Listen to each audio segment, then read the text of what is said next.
शिवसेना प्रमुखांच्या सोबत जे जे नेते होते त्या सगळ्या नेत्यांना आयुष्यातून राजकारणातून कायमचा उद्ध्वस्त करण्याचं पाप त्यांनी सुपारी घेतली होती या उद्धव ठाकरेंनी. तोच उद्धव आता उद्ध्वस्त होणार आहे, आपल्याला दिसेल. काय केली मनोज जोशींची अवस्था. लाखो लोकांमध्ये शिवाजी पार्कच्या सभेमधून व्यासपीठावरून त्यांना अक्षरशः हाकलून अपमानित करून हाकून लावलं. काय मनोज जोशींचं शिवसेना मोठा करण्यामध्ये योगदान नव्हतं. नवलकरांची काय अवस्था केली.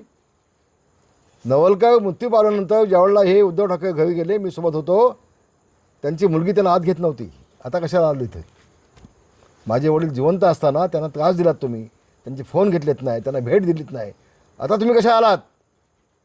ती मुलगी जिवंत आहेत सांगेल आज देखील. लीलाधर ठाकेंना वर्षा बंगल्याच्या बाहेर 4 तास उभी करून ठेवली, त्यांना भेट दिली नाही. दिवाकर रावतेंचं मंत्रिपद काढलं, आमदारकी काढली, त्यांना घरी बसवलं. रामदास कदमांची आमदारकी काढली, मंत्रिपद काढलं, आपल्या मुलाच्या मतदारसंघात दिलं आणि माझं मंत्रिपद स्वतःच्या मुलाला दिलं, आदित्यला.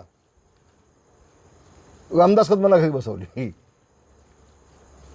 गजानन कीर्तिकरांना घरी बसवली. गजानन कीर्तिकर भेटायला गेले, 2 तास त्यांच्याकडे ढुंकून पाहिले नाही उद्धव ठाकरेंनी मंत्रालयात. शर्मेने मान खाली घातली आणि निघून आले. तर शिवसेना प्रमुखांच्या सोबत जे जे नेते होते त्या सगळ्या नेत्यांना संपवण्याचं पाप ज्या उद्धव ठाकरेंनी केलं तो उद्ध्वस्त होणार नाही.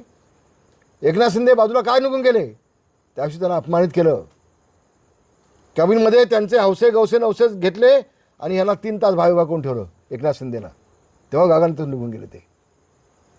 हे पाप जे केलेत ना उद्धव ठाकरेंनी, त्याची फळं त्यांना भोगावीच लागतील. आणि म्हणून शिवसेना, खरी शिवसेना प्रमुखांची आहे, ते एकनाथ शिंदेंची आहे. आणि शिवसेना प्रमुखांच्या विचाराला काळीमा फासण्याचं काम काँग्रेससोबत जाऊन मुख्यमंत्री बनण्याचं ज्या उद्धवनी केलं, त्या उद्धवला आता शिवसेना प्रमुखांचं राजकारणासाठी नाव घेण्याचा नैतिक अधिकार नाही, हे महाराष्ट्राच्या जनतेने शिक्कामोर्तब केलं आहे.